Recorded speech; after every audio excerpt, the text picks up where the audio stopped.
Dernièrement, une rumeur qui avait fait bondir de joie les fans de Star Wars faisait mention d'une retraite probable pour la boss de Star Wars actuelle, de Lucasfilm, plutôt devrais-je dire, chez Disney, Kathleen Kennedy. Oui, mais voilà, elle est venue démentir cela dans les médias dernièrement. Alors, tout cela est tout de même assez flou. Partira pas. On voit ça ensemble.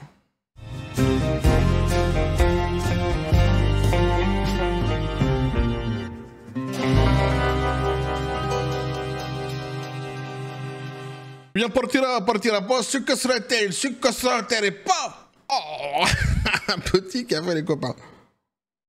Un accent irlandais, mais oh la vache, à ce niveau-là de talent, moi, qu'est-ce que tu veux que je te dise? Entertainment t'oblige, bah ouais, mais c'est comme ça, hein. Le talent est ici, hein, c'est messieurs, dames, messieurs, je ne sais plus. Notre époque, je ne sais plus. De chez Disney, hein? Je vous ai dit, venez là sur la chaîne, piochez d'ailleurs dans ceux qui font les commentaires en règle générale sur cette même chaîne. Il y a du talent, c'est ici qu'il faut venir. Bah ouais, mais vous perdez votre temps avec des Leslie Headland et des je ne sais quoi d'autre. Bref, donc ici, Kathleen Kennedy. Donc cette fameuse rumeur qui avait donc mis en joie les fans que nous sommes dernièrement concernant cette fameuse retraite probable, possible, même certifiée presque, nous disait-on, au bout d'une année, donc de cette année-ci, plutôt à la fin de cette année-ci, de Kathleen Kennedy. Eh bien, ici, elle est donc démentie, cette fameuse rumeur, par Kathleen Kennedy elle-même. Oui, mais c'est un petit peu obscur, comme je disais en introduction, c'est un petit peu nébuleux, puisque ce qu'elle nous dit ici va en contradiction totale avec ce que Disney est en train d'entreprendre chez, justement, Lucasfilm. Alors, on va décortiquer tout cela pour essayer un petit peu de tirer le vrai du faux de toute cette histoire-ci. Et on va voir qu'il y a des déclarations qu'elle fait justement ici qui sont très très très intéressantes, puisqu'elle considère qu'il n'y a pas de désastre chez Star Wars. Non, non, tout va bien. Au contraire, ils sont allés exactement là où ils voulaient avec cette fameuse licence. Et si c'est le cas, évidemment, c'est édifiant et ça soulève davantage de questions. Et puis je vous parlerai aussi de cette fameuse machine médiatique mainstream qui ment très souvent donc à son audience, à ses consommateurs, et qui ici a décidé justement de reprendre en cœur dans leurs articles, eh bien toujours les mêmes aberrations qui consistent à dire que Kathleen Kennedy en fait ne serait que succès au sein de la maison Grandes Oreilles. Ah ouais, si, elle serait plébiscitée, qu'elle serait vraiment félicitée pour tout le travail extraordinaire qu'elle a entrepris chez Lucasfilm. Et on va comprendre, enfin en tous les cas on va essayer de comprendre ici une fois de plus pourquoi mentent-ils, et pourquoi mentent-ils tous en cœur surtout, pourquoi je parle de machine. Eh ouais. Donc on nous dit Kathleen Kennedy dément les rumeurs de retraite dans une interview pour Deadline et affirme qu'elle ne partira pas de sitôt. Je mourrai en faisant des films, a-t-elle dit. Mais on va mourir nous aussi à cause de tes films. Kathleen Kennedy, bah ouais. Au bout d'un moment, tu vois, moi je ne suis que paix félicité, mais je peux être aussi hostilité, pistolet à prout. Pistolet à prout, tiens d'ailleurs c'est à toi. Oh, impeccable, bravo. Incroyable, extraordinaire. Oh putain, une déclaration, une allocution, qu'est-ce que je te dise? Après, il n'y a rien à ajouter. Après des semaines de spéculation sur Kathleen Kennedy et sa retraite annoncée de Lucasfilm, Deadline a publié une interview exclusive dans laquelle Kennedy nie catégoriquement qu'elle quitterait bientôt le studio. Cette annonce intervient après que Piouk a annoncé pour la première fois que Disney prévoyait son départ d'ici la fin 2025, suivi par les Hollywood Reporter et Variety. Alors retenez bien quand même le nom de ces médias-ci, hein, que vous connaissez très bien ici sur cette même chaîne, parce qu'on en a parlé plusieurs fois par le passé, The Hollywood Reporter, Variety, Deadline. On verra pourquoi ensemble je parle moi ici donc de machine. Ah ouais, mais pourquoi je fais ce genre de déclaration? Suis-je dans une paranoïaque par exemple? Ben on va voir ça. Aujourd'hui Kennedy riposte en déclarant donc un sans détour: je mourrai en faisant des films. Faites-lui faire des films, du coup j'ai presque envie de dire, pas des Star Wars par contre. Faites-lui faire plein de films là, on sait jamais. Non, je souhaite pas sa mort. Moi je pense qu'elle dit qu'elle parlerait de mort médiatique, peut-être. Bon. Mais si c'est le cas, mort médiatique, tu vois, bah donnez-lui plein de films à faire, mais pas des Star Wars, je sais pas moi, lancez-la sur plein de trucs. Et puis d'ailleurs, pourquoi lancez-la sur plein de films. Voilà, écoutez-moi chez Disney, écoute-moi un petit peu, Bob l'éponge tarée là. Parce que je commence à en avoir marre. Je vais devenir hostilité et pistolet à prout. Ça va devenir la devise de la chaîne. Fais bien attention à toi tout de même. Hein, tu vas arrêter de barboter dans ta piscine 2 secondes là et tu vas m'écouter. Papa Lan Papa Outan, on sait que c'est toi. C'est son pseudo sur la chaîne. Bah ouais. Écoute-moi bien. Tu la bourres de films. Ah si, faut que tu la bourres de films. Attention, hein. Restons dans les limites de l'acceptable au niveau de la compréhension. Hein. Je parle évidemment dans le sens où tu remplis son travail de production, de films, hein, qui n'ont rien à voir avec Star Wars. Peut-être même, tu vois, qui ont à voir avec Star Wars quelque part, on s'en fout. Tu lui dis de faire tout ça chez elle. Tu vois, un petit peu comme tu ferais des puzzles ou des Lego à la maison, tu vois, tranquillement. Toi, t'es habitué à ça, tu vois, le Bill Bokeh, tout ça, c'est ton truc à la base. Et le cricket, surtout. Ah ouais. Mais ces films-ci, tu lui fais croire, en fait, qu'ils vont sortir. Et tu peux même lui faire croire qu'ils sont sortis, tu sais, tu fais un faux tapis rouge, machin, je sais pas, tu te démerdes. Un petit peu d'imagination, quand même, au bout d'un moment. Mais en vrai, tu les sors jamais. Comme ça, tu vois, peut-être, dans sa tête, elle va se dire, c'est bon, j'ai accompli autant de films que je voulais, je peux prendre ma retraite. Tu vois, sur un malentendu, ça peut se jouer comme ça. Non mais essaye, sans déconner, parce que nous, on est au bout du rouleau, là. On est au bout du rouleau, on en a marre. Ah, on en a plein les Pokéballs, on n'en peut plus. On veut revoir Star Wars comme c'était avant, et pas comme c'est maintenant, une espèce de truc à la con, comme ça, bourré de wokisme, complètement débile, avec des messages assénés politiques, de propagande politique, d'ailleurs, devrais-je dire, qui sont ni faits ni à faire, et surtout, comme je le disais, d'une débilité XXL. Je dis pas on compte sur toi, Bob l'éponge taré, mais tu vois, une fois de plus, je te donne la ligne quelque part à suivre, là, tu vois. Écoute-moi un petit peu, écoute-nous sur cette chaîne, là. Le talent, il est ici, je te l'ai déjà dit, là. Si tu veux, d'ailleurs, des nouveaux scénaristes, va dans les commentaires de cette même vidéo, tu verras. T'as plein de types qui savent très très bien écrire, qui sont très drôles dans les commentaires de ma chaîne, mais ouais, qui suivent cette même chaîne, et tu pourrais piocher là-dedans, ça serait bien mieux que Leslie Len, par exemple. Bref, donc cette affirmation peut sembler définitive. Mais comme pour de nombreux récits hollywoodiens, la réalité est plus complexe. Si Kennedy affirme qu'elle ne démissionne pas, elle confirme que Disney et Lucasfilm travaillent depuis des années sur un plan de succession. Ce qui ne serait nécessaire que si une transition de direction se profilait à l'horizon. En attendant, le reportage de Deadline ressemble plus à une campagne de relations publiques qu'à un article de journalisme indépendant cherchant à recadrer le débat en faveur de Kathleen Kennedy. C'est une phrase qui est très courtoise ici, c'est très joliment dit. J'en ai une autre qui est bien plus précise et qui annonce plutôt la couleur de cette interview qui a été donnée justement sur un autre article. Ici, on nous dit plus précisément, lorsque vous lisez l'interview, vous pouvez réellement entendre l'écho qui vient du fait que l'intervieweur est coincé si loin dans le cul de Kathleen Kennedy. C'est écrit comme ça. C'est pas moi, ça aurait pu être de moi. Remarque, c'est tellement poétique ici que ça aurait pu être de moi. Mais c'est pas moi ici, hein. je relis le truc parce que c'est quand même assez... C'est fabuleux. Lorsque vous lisez l'interview, vous pouvez réellement entendre l'écho qui vient du fait que l'intervieweur est coincé si loin dans le cul de Kathleen Kennedy. Ah, ouais, c'est ça, c'est exactement ça. C'est-à-dire que ils ne font que la féliciter. Elle est géniale, elle est super. Oh, Kathleen, oh. Une des grandes prêtresses du côté woke de la force, de l'évangile selon saint Marc, hein, déjà, faut bien le dire, ça aussi. Hein. Donc, alors, que se passe-t-il vraiment? Kathleen Kennedy tient-elle bon à la tête de Lucasfilm, ou s'agit-il simplement d'une tentative de contrôle des dégâts avant une retraite et une transition inévitable? La réponse provocatrice de Kennedy: je ne prends pas ma retraite. Donc elle dit ici, Kathleen Kennedy a rapidement démenti les rumeurs de sa retraite, déclarant à Deadline: la vérité, c'est que je ne prends pas ma retraite, je ne prendrai jamais ma retraite de cinéma, je mourrai en faisant des films. Alors, puisque on nous parlait ici donc de quelqu'un qui était coincé dans la nuit de Kathleen Kennedy pour faire cette interview sur Deadline, je vais tout de même expliquer, du coup ici je fais une petite pause pour vous expliquer pourquoi je parle de machines, justement lorsque je parle de ces presses mainstream qui généralement ont tous le même discours, hein, et entonnent leurs chansons tout le temps en chœur, devrais-je dire ici, et mentent très souvent d'ailleurs, sont souvent très orientés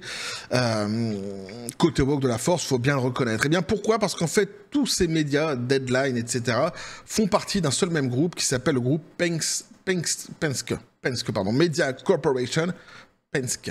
Voilà, Media Corporation, qui détient donc, hein, on nous dit ici, Variety, Rolling Stone, Women's Wear, Daily, Deadline, Hollywood, Billboard, The Hollywood Reporter, Boy Genius Report, Rob Report, etc., etc., etc. Donc en fait, c'est pour ça que très souvent, lorsque Variety dit quelque chose, eh bien Deadline dit exactement la même chose, et puis c'est repris après par The Hollywood Reporter, etc., et qu'on a systématiquement le même écho. On a l'impression comme ça d'une espèce d'accord que tous les professionnels auraient, toutes les presses spécialisées auraient sur une analyse donnée, sur un temps donné. En réalité, ici, on peut clairement parler, non pas ici uniquement comment je pourrais dire, d'accord entre eux, mais d'accointance, tout simplement, puisqu'ils font tous partie exactement du même groupe. Voilà, hein.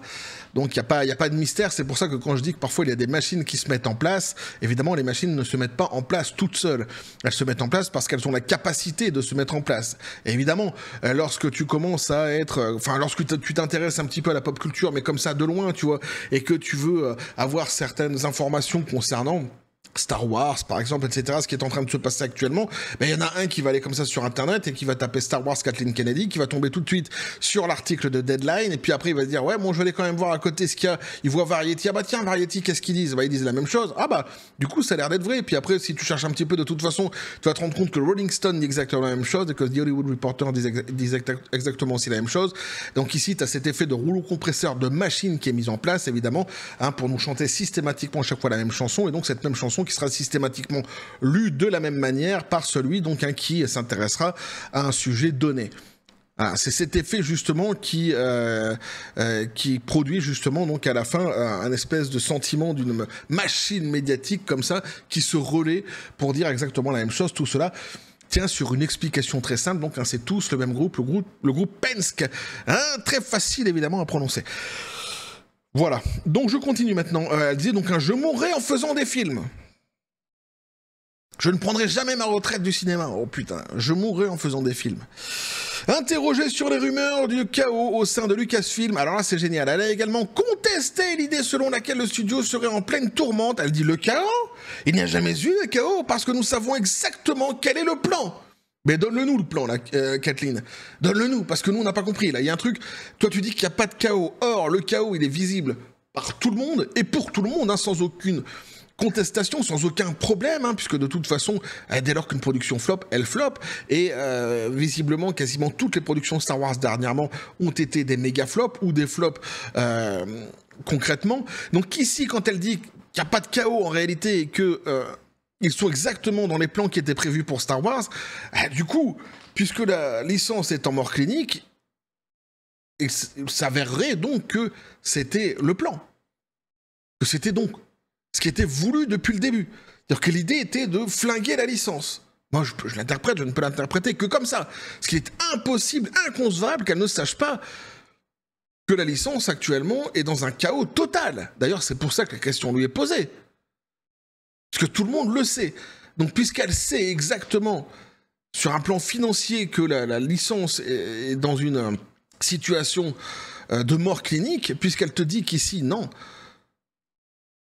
le plan a été suivi, on est exactement là où on devrait être, ça veut dire qu'elle, au contraire, elle a réussi ce qu'elle voulait faire. Elle est sur un succès total. Et donc, le seul tableau qu'on a sous les yeux, qu'on peut décrypter, c'est cette mort clinique de la licence. Et donc, on peut uniquement se dire que, par extension, que c'est justement le plan qui était décidé et que c'était ce qu'elle voulait.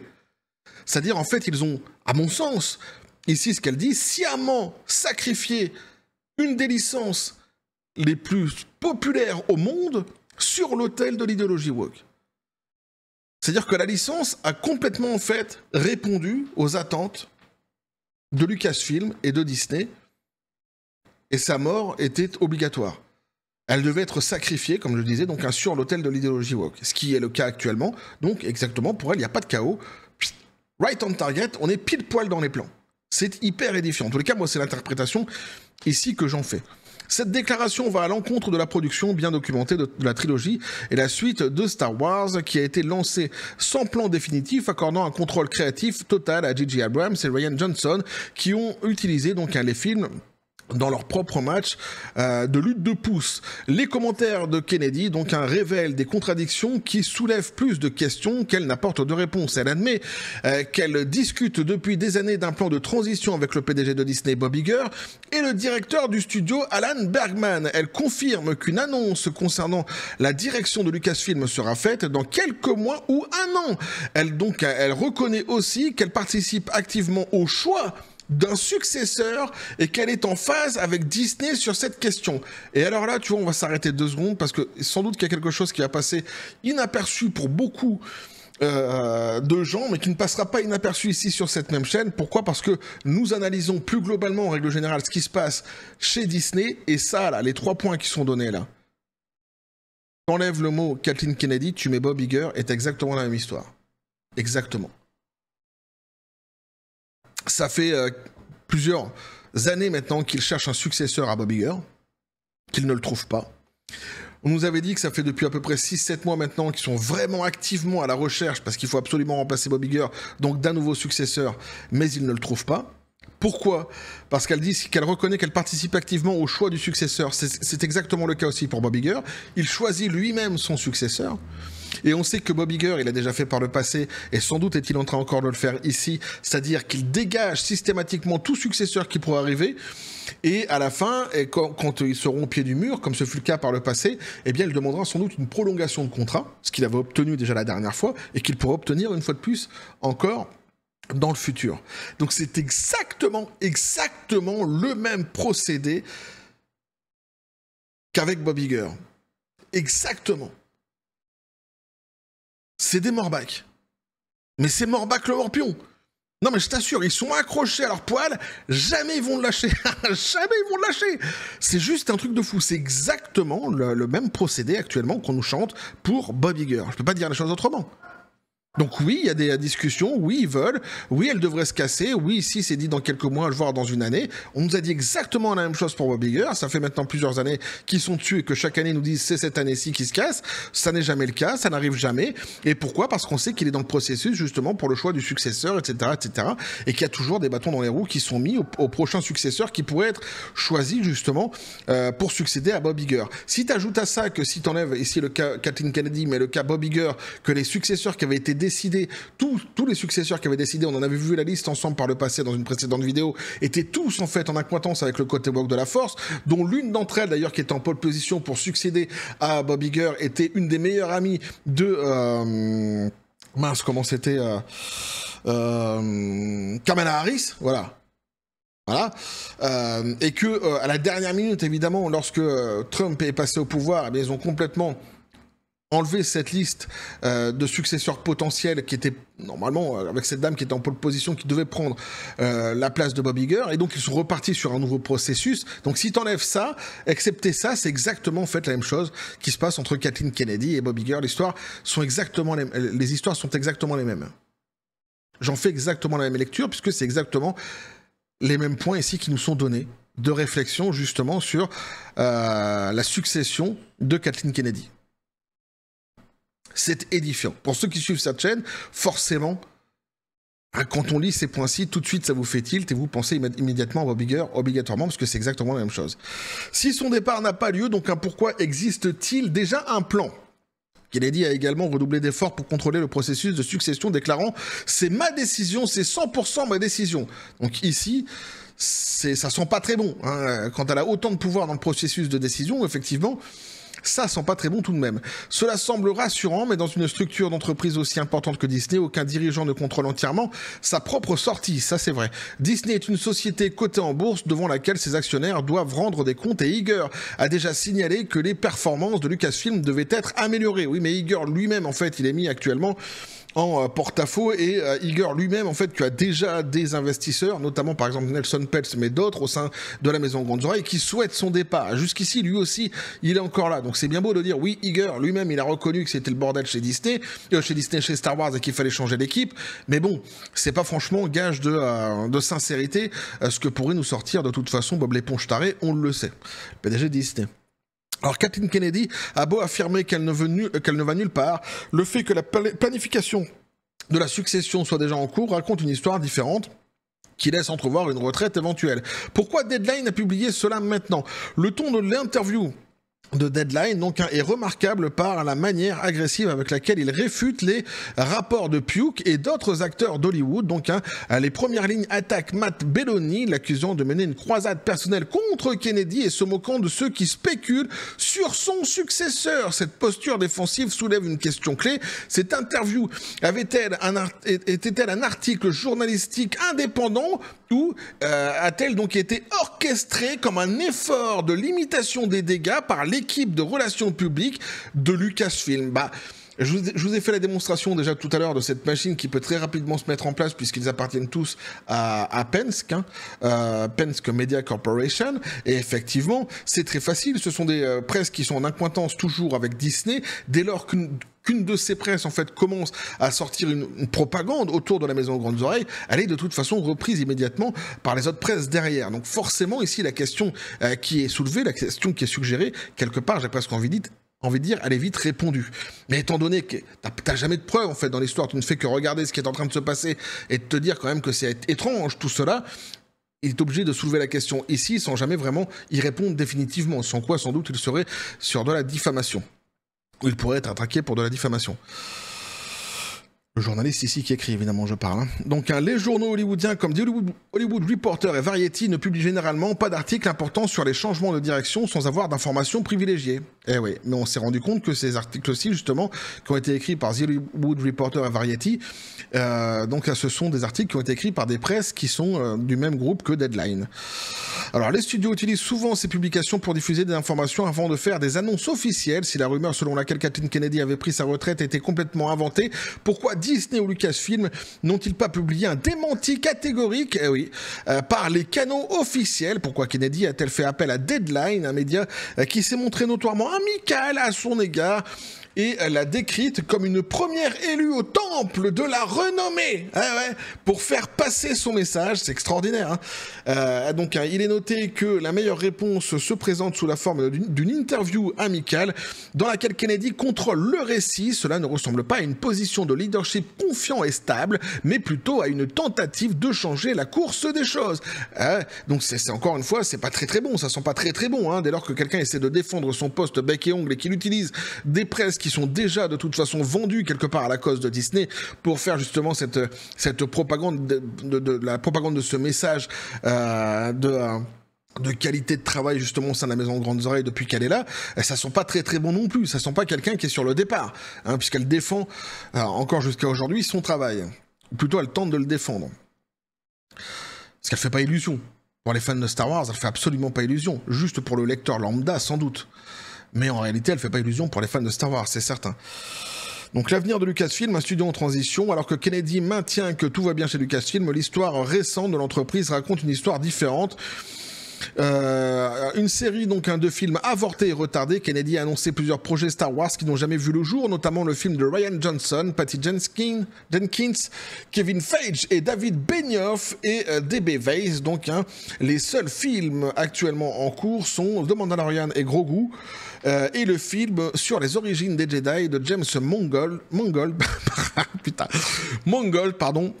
ainsi qu'un projet de Sean Levy qui est encore donc à ses débuts. Le déclin de Star Wars sur Disney+, dans Mandalorian a été un véritable fléau, mais sa 3e saison a vu son enthousiasme diminuer. Pendant ce temps, The Acolyte n'a pas réussi à attirer le public et a été discrètement annulé, tandis que Skeleton Crew a du mal à gagner du terrain. Évidemment, tout cela, on l'avait analysé déjà ensemble par le passé. Après, ils reviennent justement sur Andorre, etc. Justement, je ne vais pas revenir là-dessus puisqu'on en avait parlé lors de précédentes vidéos. Donc on nous dit ici qui prendra Lucasfilm finalement, qui est en pole position pour éventuellement reprendre les rênes de Lucasfilm. Eh bien, alors que Kennedy reconnaît qu'un remplaçant sera finalement nommé, les spéculations sur son successeur se multiplient. L'un des noms les plus fréquemment cités est celui de Dave Filoni, l'actuel directeur créatif de Lucasfilm. Filoni est impliqué dans la narration de Star Wars depuis des années, d'abord sous la direction de George Lucas avec The Clone Wars, et puis avec The Mandalorian et Ahsoka. Mais Filoni n'est pas le seul candidat. D'autres dirigeants internes de Lucasfilm pourraient être pris en considération et Disney pourrait même chercher un nouveau dirigeant à l'extérieur de l'entreprise. Celui qui prendra la relève aura la tâche difficile de restaurer la confiance du public dans Star Wars et d'apporter une approche plus structurée à la stratégie de production de films de Lucasfilm. Quelque chose qui a cruellement manqué sous Kennedy. Donc la réflexion finale ici de l'article, on nous dit petit 1, Kennedy, elle nie que Lucasfilm soit en difficulté tout en admettant qu'elle discute de changement de direction avec Disney depuis des années. Elle affirme avoir le contrôle de son propre avenir, mais reconnaît qu'une annonce officielle concernant un nouveau leadership interviendra d'ici un an. tout de même. C'est ce qu'elle nous dit ici. Donc il y aura quand même, on nous dit dans l'année qui va arriver, il devrait y avoir une annonce qui sera faite justement pour un changement de leadership. La couverture, donc un défensif de Deadline, suggère un effort de relations publiques soigneusement géré plutôt qu'un déni organique. Donc voilà ce que pouvait nous dire ici l'article, les copains. Donc vous l'aurez compris, il y a ce démenti de la part de Kathleen Kennedy. Néanmoins, il y a une machine qui s'est mise en place actuellement chez Disney au sein de la maison Grandes Oreilles concernant Lucasfilm pour changer la direction justement de Lucasfilm. Il y a toujours ce nom Filoni qui revient pour succéder à Kathleen Kennedy. On verra vraiment ce qu'il en sera par la suite. Ce qui est certain, et là ça sent quand même pas très bon, c'est la manière dont tout cela est boutiqué, j'ai presque envie de dire quelque part, puisque elle a en fait l'ascendant sur absolument toutes les décisions concernant son fameux successeur.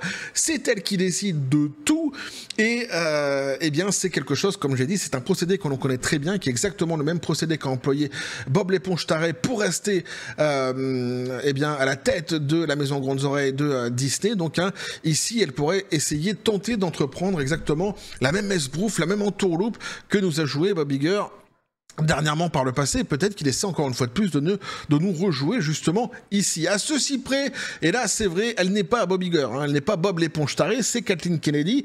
Elle pourrait sauter davantage plus vite que Bob l'éponge taré. Du coup, elle est aussi justement pour Bob l'éponge taré infusible quelque part. S'il voulait lui donner des gages de changement au sein de la maison aux Grandes Oreilles et dire que finalement il contrôle quand même les choses et que peut-être tu vois on trouve pas de successeur, mais peut-être que ce serait bien de renouveler mon contrat parce que je suis capable de faire le ménage là où ça ne va pas, il pourrait justement utiliser son pouvoir de dirigeant de la maison Grandes Oreilles pour faire sauter Kathleen Kennedy de son poste, évidemment. Alors c'est compliqué parce qu'elle a un contrat qui est quand même assez contraignant, Kathleen Kennedy, on en a déjà parlé par le passé, mais c'est vrai que les résultats qu'elle a eus dernièrement, normalement, devraient suffire à son éviction, bien qu'elle dise, et là c'est là quand même assez édifiant, qu'il n'y ait pas de chaos au sein de la maison Grandes Oreilles, quand on sait la réalité que tout le monde connaît, on s'interroge du coup sur, et qu'elle dit justement qu'ils ont suivi exactement le plan qu'ils souhaitaient depuis le début, on s'interroge sur ce qu'est réellement ce plan. En vrai, puisque si le plan était d'arriver là où on est arrivé Star Wars, ça veut dire que, comme elle le dit, il n'y a pas de chaos, ils sont sur une réussite totale. Nous, on voit une mort clinique de la licence Star Wars, et donc ça voudrait dire qu'elle aurait été sacrifiée, cette licence, sur l'autel de l'idéologie woke, l'autel de la propagande politique woke, et que donc ils sont arrivés exactement là où ils sont arrivés avec la licence Star Wars. Ce faisant, on comprendrait à quel point en fait ils en ont absolument rien à battre, ni des fans ni des consommateurs. Ça expliquerait les insultes que justement les fans et les consommateurs ont pu recevoir par le passé de la part de Kathleen Kennedy. Bah oui, parce que du coup, si c'est vraiment ce qu'elle voulait, et si le message qu'elle voulait faire passer idéologique était bien plus important que la marque Star Wars en elle-même, et qu'elle savait qu'elle allait couler la marque en faisant cela, et qu'elle allait arriver exactement là où elle voulait, bah forcément, tu peux comprendre que tous ceux qui sont passés dans cette histoire-ci, qui étaient des fans, des consommateurs, comment je pourrais dire, des passionnés hardcore de Star Wars et qui disaient qu'ils ne voulaient pas de ce qui était en train de se passer justement avec cette licence-ci, eh bien on peut comprendre qu'elle les a insultés. Parce que quelque part, elle s'en fout en fait. Elle n'était pas là pour vendre Star Wars. Elle était là pour vendre un message politique qu'elle a réussi à faire passer finalement et qui restera quelque part dans l'histoire de cette fameuse licence Star Wars. Voilà. Donc ça, c'est vraiment pour le volet Kennedy, et à mon avis, ça risque d'être compliqué quand même. Elle devrait partir, nous dit-on, à la fin de l'année. C'est normalement ce qui est prévu. Ça reste dans les tuyaux. Donc la rumeur n'était pas fausse, mais je mets un gros mais parce que il peut y avoir une grosse entourloupe derrière, puisque justement ici on l'a vu, c'est elle qui contrôle sa succession et c'est elle qui choisira donc son successeur. Ça risque d'être très compliqué pour quelqu'un qui dit vouloir rester ad vitam aeternam justement dans la cinématographie. Voilà. Pour moi, les choses sont claires. Voilà, il y a une entreprise actuellement chez Disney de vouloir changer de direction chez Lucasfilm, et il y a un bras de fer qui est entrepris actuellement par Kathleen Kennedy, justement, avec la direction de Disney, avec peut-être certains actionnaire, et elle essaye avec les presses qui sont justement très consentantes avec elle depuis le début, de jouer sa partition pour rester aux manettes de la maison Grandes Oreilles. Moi, je le perçois comme ça en tous les cas. C'est certain.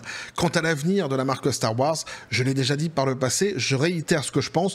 Je pense que c'est une licence qui ne pourra jamais mourir complètement en réalité. Je dis qu'elle est en mort clinique actuellement entre les mains de Kathleen Kennedy, c'est vrai, mais demain, il pourrait y avoir, peut-être pas sur la première production, mais au bout de 1, 2, 3 productions qui seraient de qualité, qui seraient pas complètement dans la propagande woke, hein, qui répondraient aux attentes des fans, eh bien, un nouvel engouement qui pourrait se créer autour de cette licence, et on finirait peut-être par oublier, peut-être pas définitivement, mais en grande partie, eh bien, l'ère Kathleen Kennedy au sein de la maison aux grandes oreilles. C'est une possibilité. Moi, je pense réellement que, comme je disais, c'est une licence qui ne peut pas s'éteindre réellement. Et s'il y a des fans qui reviennent aux manettes de tout cela, qui sont choisis en tant que scénaristes, en tant que producteurs, etc., eh bien, on peut faire revivre, à mon avis, cette licence, même si, comme je dis, ça prendrait peut-être un petit peu de temps pour regagner le cœur des fans, regagner le cœur des... ou intéresser tout simplement le cœur des fans et des consommateurs que nous sommes. Voilà. Donc voilà l'analyse moi que je peux faire ici donc hein, sur cette histoire-ci. Hein. Je pense que j'ai quand même été assez clair. Hein, il y a un projet, une volonté de vouloir qu'elle parte de la part de la maison aux grandes oreilles, c'est certain, c'est mis en place, elle le dit elle-même, mais il y a un gros mais, hein, qu'à mon avis j'ai bien expliqué et décrypté durant mon analyse sur cette vidéo. Bref, n'hésitez pas donc à me dire ce que vous en pensez dans les commentaires, les copains. Et oui, à vous abonner si le contenu vous a plu, activez la petite cloche pour les prochaines notifications, les prochaines vidéos qui vont arriver, à balancer un like, à partager la vidéo. Vous avez mon Xstore, le Discord et le Facebook de la chaîne qui sont dans la description des vidéos. N'hésitez pas à venir, parce que du côté de la force absurde des réseaux sociaux, sur ce les copains, je vous dis comme toujours à la John Spartan. Et félicité, pistolet à prout, c'est à toi. Oui, bah lui, il a toujours la même réponse en fait quand on parle de retraite pour Kathleen Kennedy, qu'elle se casse. Ouais, je suis assez d'accord avec toi, mais enfin, qu'elle se casse pour qu'elle soit remplacée par quelqu'un qui soit meilleur, évidemment. Si c'est pour quelqu'un de pire ou quelqu'un du même acabit, ça n'a absolument aucun intérêt. Bref, on va continuer à suivre tout cela sur cette même chaîne, toujours, et oui, dans la joie et la bonne humeur, et que la force soit avec vous.